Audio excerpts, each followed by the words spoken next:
tonight in Indiana. Caitlin Clark watching, and maybe she could have helped the Pacers' cause because it was all Cat tonight and all Josh Hart.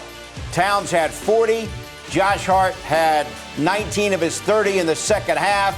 And the Knicks got great help as well off the bench. And they get back out of the win column, winning tonight 128-115. Great to have you with us, everyone, from our Delta MSG studios. Bill Pito along with Alan Honeywell is Zerbiak. Guys, Jalen Brunson played only 22 minutes, Alan.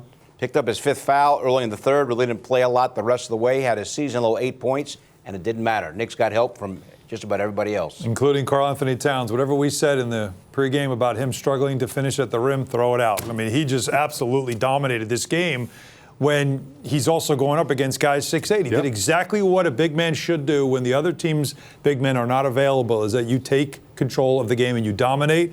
And the stat to watch was points in the paint, because two teams that score a lot in the paint. The Knicks had 68 in this game. That's where they won it, Wally. Yeah, they got a lot of easy layups. This Indiana team has been playing really good basketball. We talked about it, 13-4 since the new year hit. They did not look like a team that's been 13-4. Their defense, without Miles Turner, they had no resistance at the rim, couldn't get anything going offensively, couldn't create any mismatches like the Celtics were creating just a couple nights ago, where the Knicks really struggled to stop them defensively. But overall, this is a great win. When Brunson only scores 8 points. Karl-Anthony Towns steps up big. Josh Hart had really struggled against Boston a game ago, put that one in his rearview mirror, came out with 30 tonight, just got whatever he wanted. He looked like the most aggressive player out there on the floor, just wanted the ball more, wanted the layups more, and he willed his team to a win tonight. Miles Turner out with a concussion, also a bit of a neck problem, and they really missed him trying to defend Karl-Anthony Towns.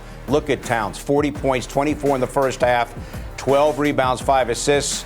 And Wally, Josh Hart with 30, 12 of 16 from the floor. That's a season high in terms of points for Hart. And Towns was especially important in the first half.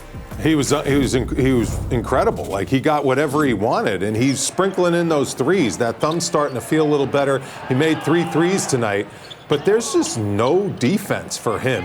They had no one on the roster that could match up with his size and his strength, especially. They tried Obi Toppin on him a few times. Here's Obi trying to guard him. That's not going to work.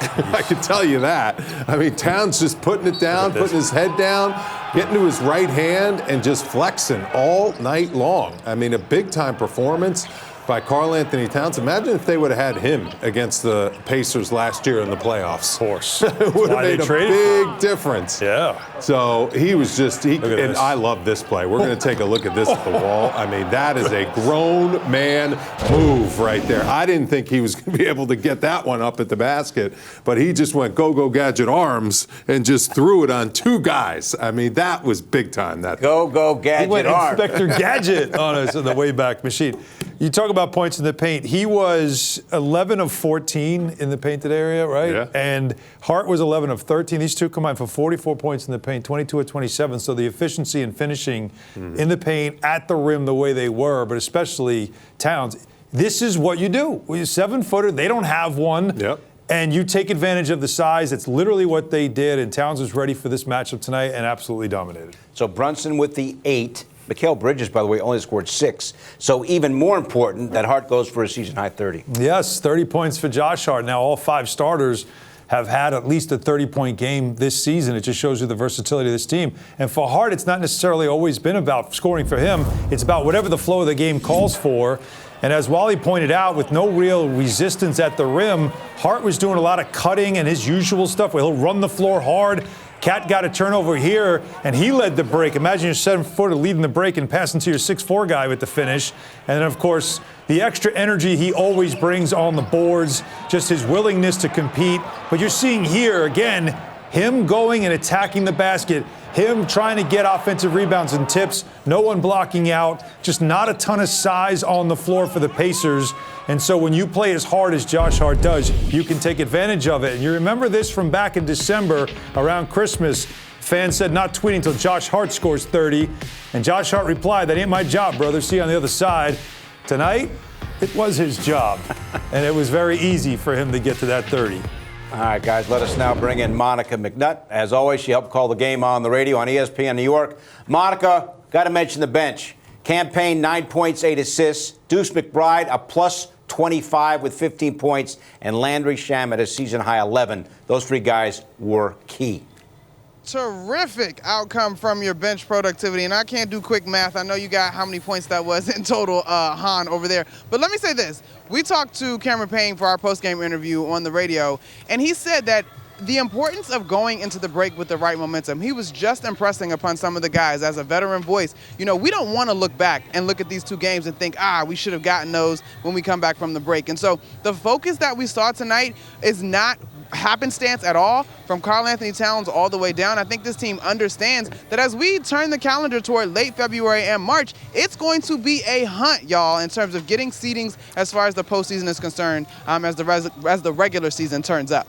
And Monica, you can't help but look at the standings and see that the Pacers had climbed right behind the Knicks in the standings. So this was an important win for them to get. When you watch Karl-Anthony Towns in that game on Saturday night, the Celtics really looked like a bigger team. They put a lot of big bodies on him and frustrated him. The Pacers didn't have any big bodies. They tried to throw as many guys as they could at him. But did you just see the biggest difference being the fact that he was just bigger than everybody else and he got it done in the paint? I think that's a big part of it, but I also would chalk that up to mindset, right? I think anytime, y'all know as hoopers, you have an experience that is less than memorable, you'll say, there's nothing you want more than to get that taste out of your mouth. And so I thought the level of aggressiveness tonight from Karl-Anthony Towns is key number one. And then, yes, the matchup was certainly favorable. There was a moment in the fourth quarter, he settles for the little short jumper over T.J. McConnell, comes up short. The next possession down, same spot, goes to his left, gets, I believe, fouled, or if not, at a minimum, finishes at the rim. And so I just think as he continues to calibrate where he can be most aggressive, he's done a great job tonight in particular of scoring in the paint. Monica, Jalen Brunson, lowest scoring performance of the season, 8 points, yet his running mate and his roommate, Josh Hart, comes up with 30 big ones. How did he do it tonight? In the flow of the game, Wally, in the absolute flow of the game. I mean, slipping back door, getting to the rim, second chance opportunities, going to the free throw line. Like, that was a quiet 30, at least until you look at the fourth quarter. And, you know, we're accustomed to being on triple-double and double-double watch. But you're like, wait a minute, this is the next guy that's carrying the scoring load because for a long time there, it was just Karl-Anthony Towns. And so I just love, and Josh Hart said this on his roommate's podcast, he talked about accepting roles, right? And now that he's fully clear on how to be a servant, as he says, to the rest of his teammates, he's actually having one of his better personal years, but it's not about his personal accomplishments. It's about being the best player he can be, being a star in his role, and he did that tonight for sure. All right, Monica, as always, we appreciate it. Have a great trip home, and we'll talk to you tomorrow night. Knicks playing host to Atlanta. Hart, by the way, also had double-digit rebounds, 30 points. He had 10 rebounds and 5 assists.